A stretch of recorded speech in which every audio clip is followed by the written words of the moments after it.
Ternyata Komandan Kopassus yang pertama itu orang Belanda loh. Ada yang tahu nggak nih dia siapa? Pria kelahiran Belanda tahun 1914 ini awalnya nggak ada niat nih jadi tentara. Cuman karena saat itu Perang Dunia Kedua, jadi dia terpaksa buat join tentara. Cuman ternyata dia berbakat nih di bidang ini sampai pemerintah Belanda pun nyekolahin dia ke India. Dan saat proses agresi militer pertama, dia pun diangkut nih sama pemerintah Belanda untuk ke Hindia Belanda sebagai pimpinan pasukan dari pasukan India. Dan ternyata pas sampai Hindia Belanda, dia bukannya bantuin Belanda, malah dia buat sekolah terjun payung, dan dia itu makin jatuh cinta sama Hindia Belanda.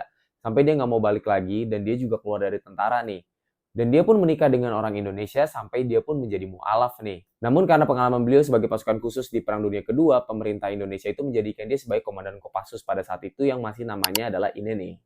Selanjutnya ia terus berkarir di TNI atau saat itu ABRI ya, sampai dia itu punya pangkat terakhir adalah Letnan Kolonel. Dan pria ini memiliki nama lengkap Muhammad Ion Yandi atau nama Belandanya adalah. Herodes Barendrecht Visser. Itu tadi sedikit terkait Komandan Kopassus pertama yang ternyata orang Belanda. Selanjutnya kita mau bahas apa? Tulis di kolom komentar. Kita bahas yang ringan dan lucu.